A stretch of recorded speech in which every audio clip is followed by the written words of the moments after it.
ವಾರ್ತೆಗಳ ವಿವರ.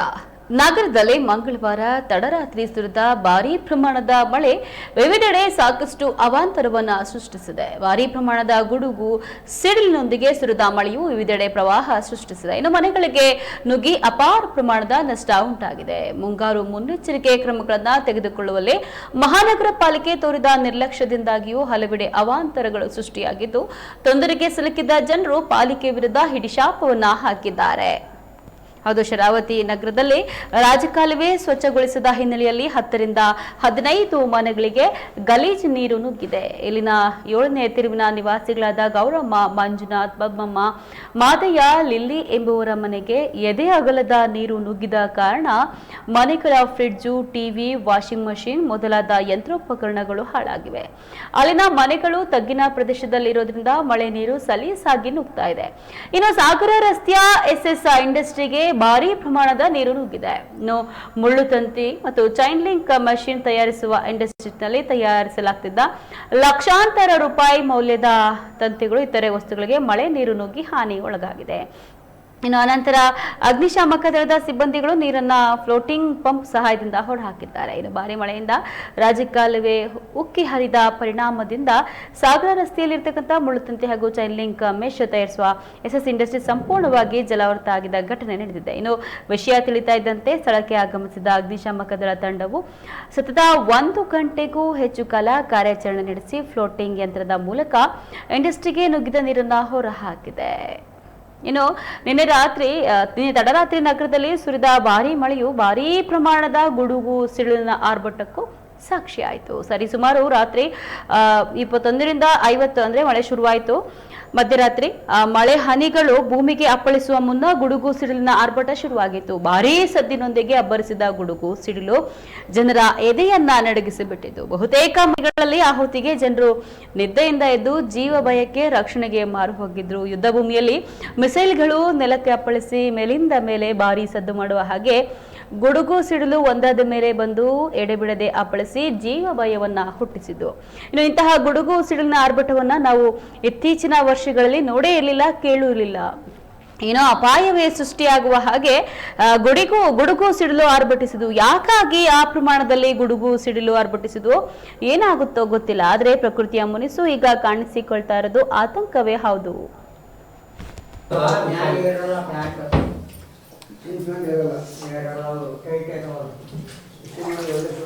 ಮುಂದೆ ಇಲ್ಲಿ ಮಂಚ ಎಲ್ಲ ತೇಲ್ಕೊಂಡು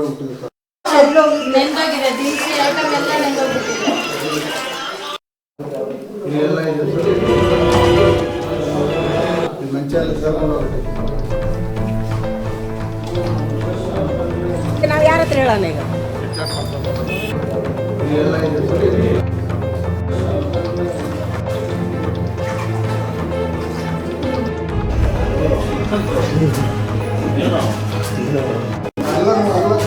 ಈಗ ರಾತ್ರಿ ಒಂದು ಸ್ವಲ್ಪ ಬಕೆಟಲ್ಲಿ ಎತ್ತಾಕಿದ್ವಿ, ಇಲ್ಲೆಲ್ಲ ನೀರಿತ್ತು.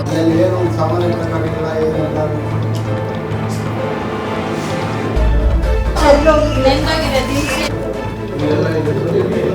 ನಾವು ಯಾರ ಹತ್ರ ಹೇಳೋಣ ಈಗ?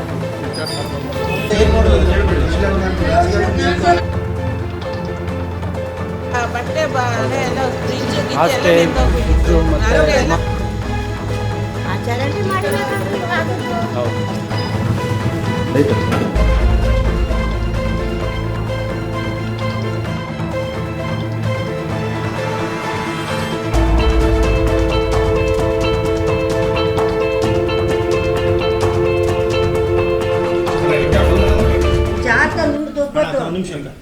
ಅಣ್ಣ, ನಾವು ರಾತ್ರಿ ಏಕೈಕಿ ಮಲಗಿಬಿಟ್ಟಿದ್ವಿ, ಗೊತ್ತಿಲ್ಲ ನಮಗೆ. ರಾತ್ರಿ ಸುಮಾರು ಒಂದು 12:30 ಅಷ್ಟೊತ್ತಿಗೆ ಬಾಡವಾಗಿ ನಿದ್ರೆ ಮಾಡ್ತಾಯಿದ್ವಿ.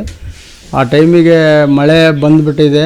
ಪಕ್ಕದಲ್ಲೇ ರಾಜಕಾಲುವೆ ಇದೆ. ರಾಜಕಾಲುವೆ ತುಂಬಿ ರಾಜಕಾಲುವೆಯಲ್ಲಿರುವಂಥ ನೀರುಗಳೆಲ್ಲ ಏಕೈಕಿ ಮನೆಗಳೆಲ್ಲ ನುಗ್ಗಿಬಿಟ್ವು. ನಾವು ಮಲಗಿದ್ದವರು ಎದ್ದುಬಿಟ್ವಿ. ಎದ್ದ ತಕ್ಷಣ ಏನು ಅಂತ ನೋಡ್ತೀವಿ, ಎಲ್ಲ ಒಳಗಡೆ ಎಲ್ಲ ನೀರು ತುಂಬಿಬಿಡ್ತು. ತುಂಬಿದಾಗ ನಮಗೆ ಎಲ್ಲರೂ ಎದ್ದು ಮನೆಯಿಂದ ಹೊರಗಡೆ ಓಡ್ತಾ ಬರೋದ್ರಲ್ಲೇ ಒಂದು ಎದೆಯಿಂದ ಕುತ್ತಿಗೆ ಭಾಗ ತನಕ ನೀರು ಒಳಗಡೆ ನುಗ್ಗಿಬಿಟ್ಟಿದ್ದಕ್ಕೆ ಹಂಗೆ ಒಳಗಡೆ ಹುಟ್ಟು ಬಟ್ಟೆಯಲ್ಲೇ ಹೊರಗಡೆ ಬಂದುಬಿಟ್ವಿ.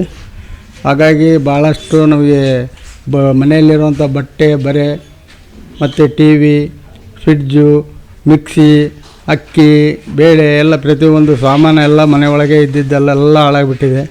ಏನೇನೂ ಸಾಮಾನು ತೊಗೊಂಡಿಲ್ಲ, ಏನೇ ಇಲ್ಲ, ಎಲ್ಲವೂ ತುಂಬ ಹಾನಿಯಾಗಿ ಎಲ್ಲ ಇದಾಗಿಬಿಟ್ಟಿದ್ದಾವೆ.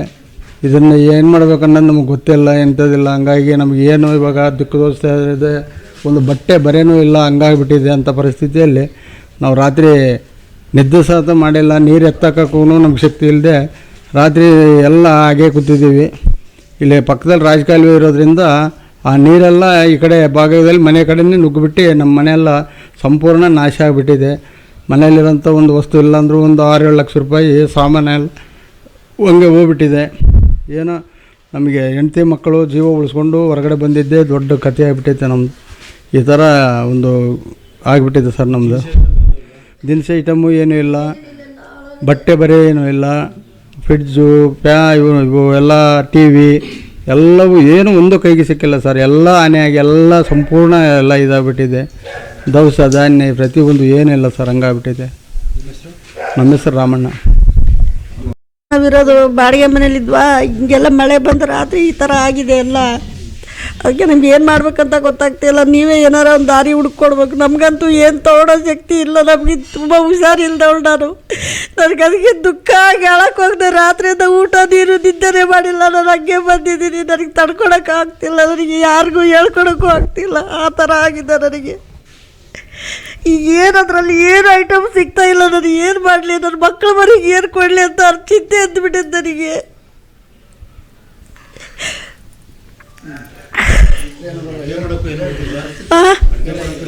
ಏನು ಉಳ್ಕೊಂಡಿಲ್ಲ. ಅಕ್ಕಿ ಬೇಳೆ ಎಲ್ಲ ನೆಂದೆಲ್ಲ ಹಾಳಾಗೋಗಿದ್ದೆಲ್ಲ ಚೆಲ್ಕೊಂಡು ಏನೇನು ಉಳಿದಿಲ್ಲ.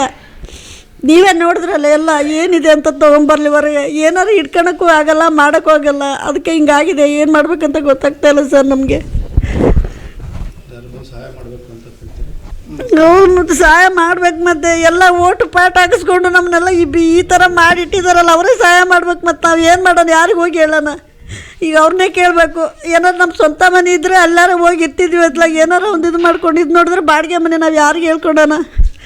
ನಮ್ಗೆ ಯಾರಿಗೂ ಏನು ಹೇಳ್ಕೊಳಕ್ಕೆ ಬಾಯ ಬರ್ತಾಯಿಲ್ಲ. ಹಂಗಾಗಿದೆ ನಮ್ಮ ಪರಿಸ್ಥಿತಿ.